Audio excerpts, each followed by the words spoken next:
이 석유 시추 윤석열 대통령의 갑작스런 발표와 관련돼서 저희들에게 많은 석유공사 안팎의 공익 제보도 들어오고 또 탐사 언론인들께서 열심히 또 탐사 보도를 해주셔서 그걸 종합하여 중간에 이건 반드시 문제제기를 해야겠다는 내용들이 있어서 오늘 기자님들께 이렇게 기자회견을 하게 되었습니다. 먼저 민주당 강득구 의원님 참여해 주셨습니다. 오른쪽에 저희 민생경제연구소와 검사 모임에서 일하고 계시는 오동현 변호사님 참여해 주셨습니다. 국민재산대책운동본부 블랙머니 감센터 안창용 센터장님 참여해 주셨습니다. 문재인 정부 청와대 부대변인 출신으로 민생경제 공동소장을 맡고 있는 임세현 선생님 참여해 주셨습니다. 전 대한항공 사무장 출신으로 을드연대 대표를 맡고 계시는 박창진 선생님 참여해 주셨습니다. 예, 저희가 오늘 강득권 씨를 통해서 기자회견 자료도 지금 배포했고 지금 현장에서도 지금 저희들이 기자님들께 전달하고 있는데요. 뉴스버스에서 여러 이제 단독 특종 보도 나왔는데 실제 저희 석유공사 안팎에서 저에게 공익제보 내용이라는 아주 중요한 내용들이 있었는데요. 이번에 그 아브레오 박사를 영접하고 또 기자회견 사회까지 본 곽원준 석유원이라는 분이 있습니다. 이렇게 중대한 발표를 석유공사 사장이나 국내사업개발처장이 안 하고 저 사람이 할까 그래서 제가 추적을 해보니까 제보도 있었고요. 2009년 10년 석유공사 캐나다 하베스트사에서 수조 원을 날려먹은 적이 있는데 그때 그 관련자이고 당시에 하베스트사에서 근무하면서 수천만 원대 횡령을 해서 크게 내부적으로 문제가 돼서 징계당하고 횡령금액 환수까지 당한이라는 게 확인되었습니다. 그리고 수석위원이라는 것은 사장도 아니고 국내사업개발처장도 아닌데 그 직책이 무엇인가 했더니 그 퇴직 직전에 임금 피크제를 적용받는 곧 퇴직할 사람이 이렇게 중대한 프로젝트를 발표하고 본인이 책임자라고 말하는 것 너무 어색하지 않습니까? 이상하지 않습니까? 뭐 사장은 또 보니까 이번에 임기가 끝났습니다. 그래서 사장은 보지도 않잖아요. 그래서 임기가 끝난 사장이 임기 말에 이런 걸 어떻게 갑자기 발표할 수 있을까? 그리고 여러분 시추 여부는 누가 결정하는 걸까요? 그건 대통령이 결정하는 게 아니고요. 산자와 협의를 거쳐서 석유공사 내부적으로 결정하는 것이고 당연히 시추 여부는 사장이나 그 사업 최고 책임자가 발표해야 되는 것이죠. 근데 갑자기 대통령이 느닷없이 이걸 왜 발표했을까요? 누구의 계획이고 어떤 문제가 있을까요? 이제 이런 점들이 저희들이 제보를 받고 하나씩 이제 오늘 말씀드리는 것이고요. 우리 기자님들께서도 함께 취재해 주셔서 뭐 좋은 사업이면 잘 되는 건 당연하지만 이렇게 범국민적 의혹이 제기되고 이명박 자원외교 수십조 혈세탕진 국민 사기 사건의 재탕 아니냐라는 과반이 넘는 국민들의 우려에 대해서 이 정권은 반드시 답을 해야 될 것입니다. 제가 여러 말씀 정도 간단하게 취지 말씀 설명드렸고요. 우리 강득구 의원님께서 준비하신 말씀 그리고 우리 임세현 소장 그리고 이렇게 몇몇 이 문제를 같이 연구하신 분들의 비평 발언이 있겠습니다. 인사드리겠습니다. 안양시 마랑구 출신 강득구 의원입니다. 지난 3일 윤석열 대통령이 영일만 일대 석유가스가 최대 140억 배럴이나 매장돼 있을 가능성이 있다며 시추 계획을 발표했고 승인했습니다. 산업부 장관은 140억 배럴의 기사 내용 대통령의 그 기자회견을 전하면서 이 가치는 삼성전자 시가총액의 약 5배 수준이라고 거들었습니다. 그런데 시추 계획 승인을 대통령이 직접 발표한 것부터 이상합니다. 또한 탐사 분석을 수행한 액트지오가 지명도 낮은 소규모 업체라는 점, 그리고 호주 최대 석유 개발 회사인 우드사이드는 가망성이 없다며 철수했다는 점 등 시간이 지날수록 의혹만 불어나고 있습니다. 정부는 시추 한 번에 약 1,000억 원의 세금이 들어갈 것으로 예상하고 있습니다. 막대한 세금이 쓰이는 만큼 국민을 대신해 국회가 철저하게 검증해야 합니다. 그런데도 정부는 기업의 비밀이라며 제대로 자료조차 내놓지 않고 있는 게 현실입니다. 하나부터 열까지 모두가 의혹투성입니다.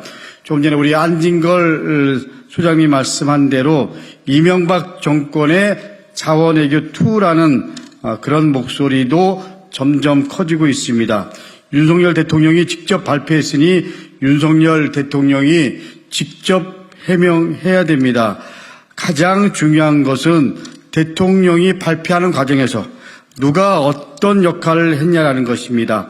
영일만 석유 시추 의혹에 대해서 이런 부분까지 포함해서 대통령이 답을 해야 한다라는 점 다시 한번 분명히 말씀드립니다.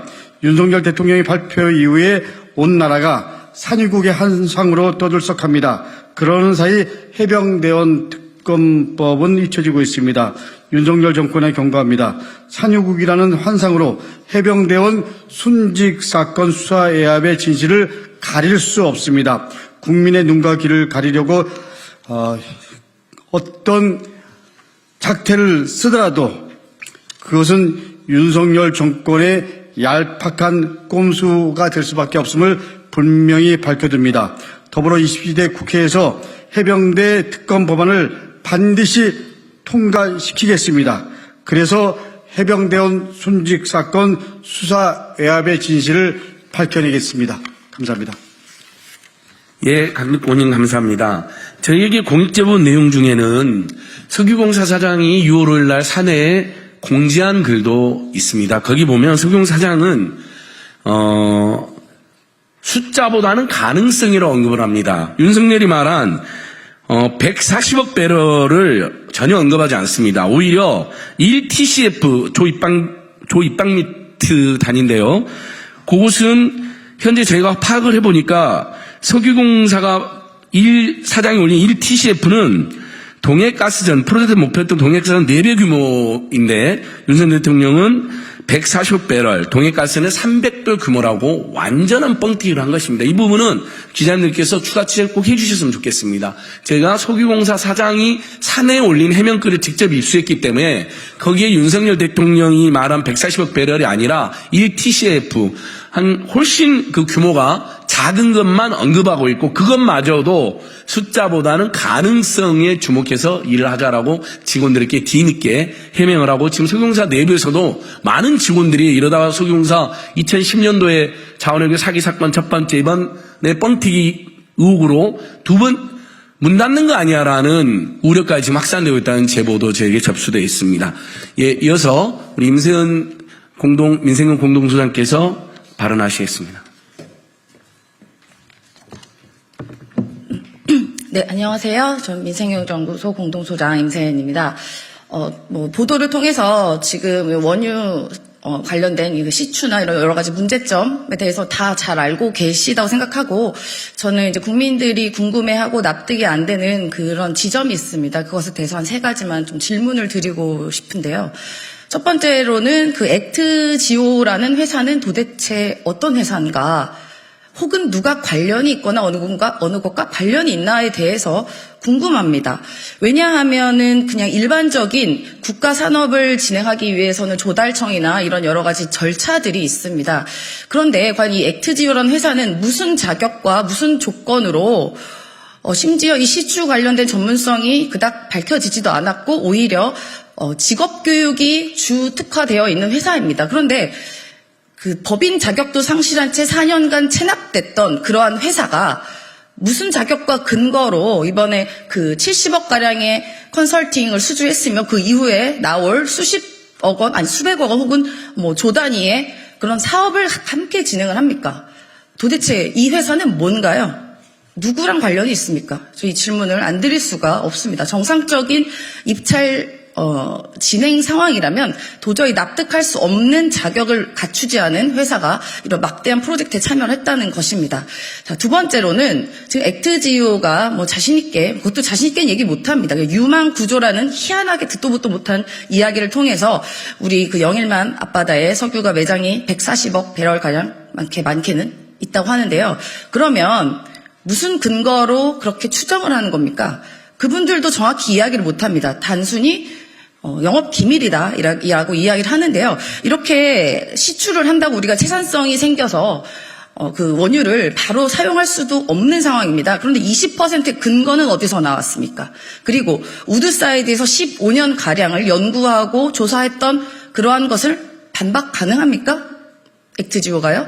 그럼 20%의 근거는 도대체 어디서 나왔을까요? 그리고 20%가 시추를 하고 실제로 생산돼서 상업적으로 쓰인다는 비율이 아니잖아요. 이른바 유망 구조가 실제로 그 안에 원유가 있을 수도 있다라는 그 가능성이 20%라는 말 아닙니까? 그러면 그 다음에 시추를 해서 구멍을 뚫어봐서 실제로 원유가 얼마나 있는지 확인을 해야 될 것이고, 있다면 이것을 실제로 뽑아내서 그만큼의 가용이 가능한가, 그러니까 채산성이 있는가에 대한 문제는 또 다른 문제고요. 그러니까 여러 가지 문제가 있는데 20%를 이렇게 당당하게 이야기를 할 수 있는지 과학적인 근거를 좀 알고 싶습니다. 과학이라는 것은 여러분들이 믿고 싶고 믿어야 된다, 산유국이다라고 주문을 외워서 되는 것이 과학이 아니라요, 여러 가지 실험과 여러 가지 과학적인 토대로 하나의 결론이 나오는 것이 과학입니다. 지난번 후쿠시마 오염수도 굉장히 과학적으로 오염물질 없다고 이야기했지만 그거 다 거짓말이고 들통이 났죠. 이번에도 비슷한 경우가 아닐까라고 의심이 됩니다. 그 세 번째는 지금 많게는 수십조, 1조 5천억 혹은 더 이상의 국가 세금이 들어간다고 하는데, 만약에 잘못되면 우리가 원하는 바가 아니면 그 책임은 누가 집니까? 그 세금은 누가 책임질 수 있나요? 지금 이명박 정권 10년 전이지만 뒤돌아보면 하베스트에 7조 원 가량의 자원외교를 한다면서 실제로 그 안에 있었던 원유는 2%밖에 되지 않아서 사실상 우물을 팠다라는 얘기가 나옵니다. 그래서 이번에 이 영일만 건도 사실 그 이상이 들어갈 수도 있고 사실 채산성도 검증되지 않았던 건데, 이것을 누가 과연 책임을 질 겁니까? 액트지우가 책임질까요? 아니죠. 거기 외국에 있는 법인도 아니었던 1인 기업 혹은 페이퍼 컴퍼니라고까지 하는 회사가 무슨 근거로 책임을 질 수 있겠으며, 그러면 산업부인가요? 석유공사인가요? 석유공사는 이미 이명박 대통령 때 한번 그 자원외교로 곤욕을 치렀고 아직까지도 그 자본 잠식이 해결되고 있지 않은 상태입니다. 그래서 이번 자원외교 시즌2다라는 이야기가 나오는 것이 그게 그냥 우려의 목소리는 아니다라고 생각이 듭니다. 그리고 제가 세 가지 질문을 드려서 이거에 대한 답변을 좀 듣고 싶다라고 말씀드리고요. 하나는 좀 당부사항입니다. 지금 공무원 분들 굉장히 노고에 이제 고생하시고 공무하시는 힘드신 거 잘 알고 있습니다. 저도 지난 문재인 정부에서 이제 공직을 했던 사람으로서 지금 정부 하에서 공무원들이 얼마나 힘들지 가늠이 됩니다.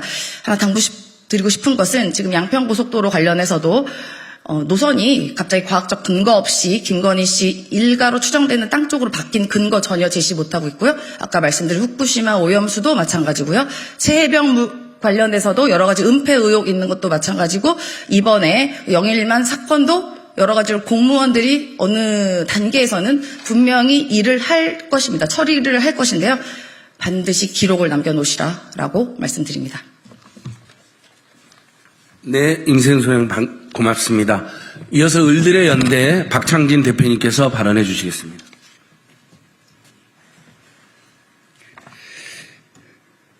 네, 을들의 연대 대표 박창진입니다. 저는 간단하게 한 말씀 드리겠습니다. 대통령님, 벼랑 끝 생존 위기 그 끝에 내몰린 수많은 을들이 있습니다.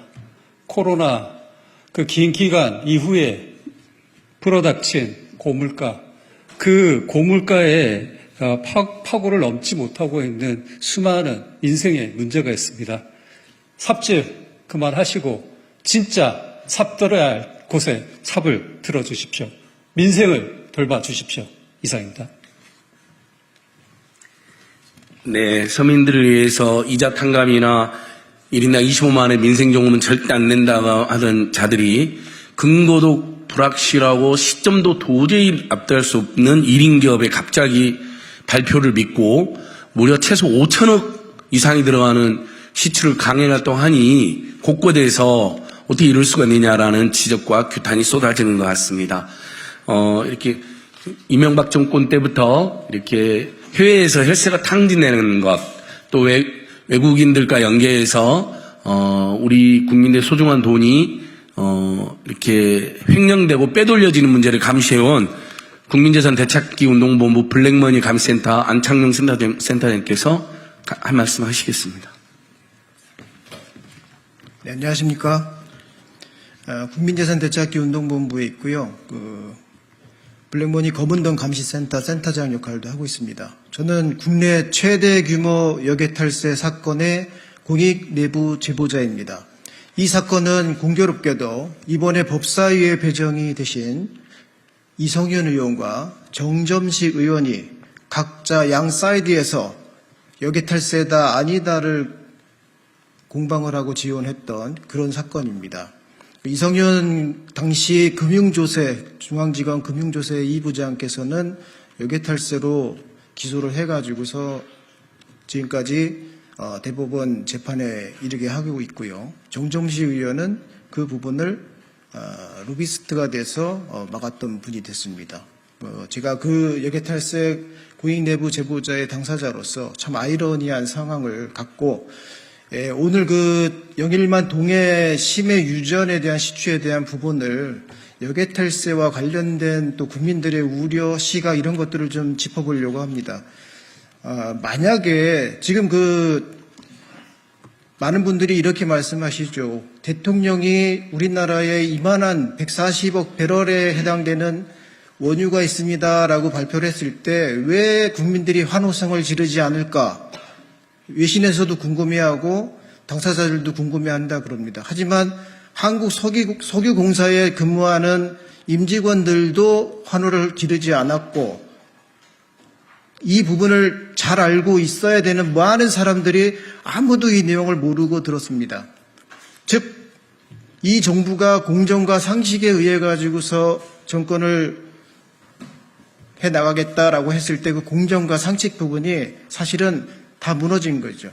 대한민국 국민들 그렇게 지금 모자라지 않습니다. 너무나 인터넷이 활성화되어 있고 너무나 지식이 공유되고 있고 모든 정보가 다 공유되고 있습니다. 만약에 이 부분이 진짜라고 하는 부분으로 어필이 돼야 된다라고 하면 석유공사 내부에서 이미 이런 부분에 대한 것들이 자료화되고 정보화돼서 그 프로세스를 밟았어야 되고요. 시스템적으로. 그리고 그 부분에 대해서 너무나 훌륭하기 때문에 의회에 지금 국회 아닙니까? 국회의원들에게 예산이 필요합니다라고 분명히 이 부분이 서치가 됐어야 됩니다. 그리고 정부에서는 그 부분을 감안해서 국회와 석유공사를 위해서 국민들한테 그때 돼서 발표를 하면서 이 얘기를 했었어야지요.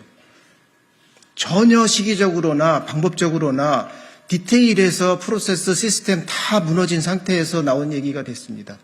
그러니 급하게 와서 설명을 한 사람들에 대해서 들어도 아무도 이해할 수가 없고 이상하다라고 보는 거죠. 제가 에피소드로 간단히 말씀드리겠습니다. 이 기자회견을 국민들이 다 보실 거니까요. 나폴레옹이 그랬지 않습니까? 그 많은 군대를 이끌고 알프스 저쪽이다. 다 올라갔지요. 가다가 죽는 사람도 있고 얼마나 힘들었겠습니까? 갔더니 아닌 거죠. 아니다. 저쪽 봉우리인가 보다. 이 지도자가 그렇게 잘못된 허황된 발표를 결정을 해버리면 굉장히 큰 문제가 생기죠. 자, 이건 허황된 얘기라고 합시다. 자, 그러면 실제로 디테일이 아주 빼곡하게 드러나 있는 사례가 이미 근래에 있었지 않습니까? MB정부 자원외교 때 캐나다 하베스트 유전 해외 투자 어떻게 됐습니까? 숫자는 전체적인 발표들이 정확히 나오지 않기 때문에 말씀하시는 분이나 언론에서도 다 달라지는데 제가 판단하기로는 저희가 또 가지고 있는 자료로는 총 5조 원입니다. 5.5조 원. 그 중에 제가 디테일 하나만 말씀드릴게요. 엄청난 디테일이 빼곡히 밝혀져 있는 보고서가 있습니다. 메릴 린치 보고서입니다.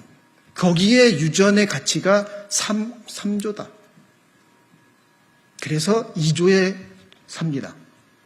3조기 때문에 2조에 삽니다. 그럼 그 3조가 어떻게 됐습니까? 아까 임성훈 소장도 말씀드리고 기존 기자분들도 다 체크를 해가지고 보도를 하셨지만 98%가 무리입니다. 원전이라고 할 수 없는 것이죠. 그걸 메릴 린치가 어마어마한 디테일을 가지고 분석 보고서를 냈고 그걸 기반으로 해서 3조 원이라고 하는 가치를 2조 원에 샀으니 얼마나 훌륭한 판단입니까? 그러나 그 부분이 어떻게 됐습니다. 결과적으로. 그 디테일한 자료들을 가지고도 이렇게 되는 게 이 투자 아니겠습니까? 우리 국민들이 지켜보는 또 관점의 하나에서 자, 왜 이렇게 거대한 투자들이 뜬금없이 막 나올까 하는 부분에 대해서 또 팁을 하나 드려야 될 것 같습니다.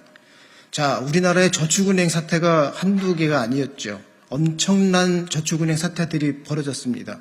지금도 나와 있는 부산저축은행에 대한 디테일을 사실 제대로 깨고 있는 사람들 많지 않습니다. 또는 스테이지 1, 스테이지 2, 스테이지 3로 가는 그 부분에서 한쪽만 드립답하면서 탄압하는 그런 그 수사 기법도 지금 발휘되고 있다고 봅니다. 그래서 저축은행이 망하기 전에 하는 일이 뭐냐 하면 해외에 페이퍼 컴퍼니를 만드는 거였습니다. 무슨 목적으로? 부동산 투자다. 무슨 광산 투자다. 개발 투자다.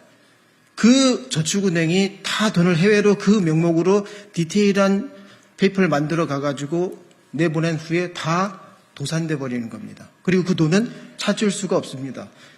찾을 수 있는데 찾을 수가 없습니다. 왜 찾을 수가 없냐? 찾는 사람들이 찾질 않습니다. 찾는 사람은 국세청과 검찰이어야 됩니다. 근데 검찰과 국세청은 들어가지 않습니다. 그래서 그런 부분에 대해서 국민들이 맨눈으로 바라보고 있을 것이고 이 유전에 대한 부분도 국민들이 환호성을 지를 수 있게끔 정말 제대로 된 데이터를 발표하시고 국회에 예산을 요청하시고 국민들한테 설명하시고 같이 환호성을 칠 수 있게끔 해 주십시오. 그게 국민들이 바라는 거고 국민들은 그걸 알 권리가 있습니다. 감사합니다. 네, 안창경 센터장님 감사합니다. 제가 오늘 기자회견하게 된 계기 중에 하나가 저희들이 예전에 참여연대라든지 민변 또는 여러 시민단체들과 함께 대응했던 이명박 자은외교 사기 사건 및 혈세탕진 진상규명 국민모임 활동이 있었습니다. 활발하게. 그때 그 활동의 결과물로 최소 수조원, 많게는 수십조 원에 달하는 혈세가 탕진된 게 확인이 되었습니다. 그건 분명한 팩트이고요. 그 부분에 대해서 저희들이 이번에 그때 그 사건이 연상되는 것이 너무 저희들도 끔찍하지만 아니길 바라지만 최소 5천억에서 많게는 몇 조 원의 또 혈세가 탕진될 우려가 있기 때문에 오늘 이 부분은 국회가 또 시민사회가 또 민생 시민단체들 언론이 철저히 잘 되면 좋겠지만은 아닐 가능성이 매우 높고 지금 과정이 너무 불투명하고 부실하고 문제가 많기 때문에 철저히 대응을 하고 진상규명을 해야 된다. 이런 취지로 오늘 기자회견하게 된 것입니다. 예, 저는 오늘 저희 기자회견 1차, 이 문제와 관련 1차 기자회견은 오늘 마치고 저희들이 추가로 더 연구해서 중요한 내용이 있으면 기자님들께 다시 한번 또 기자회견을 통해서 알리도록 하겠습니다.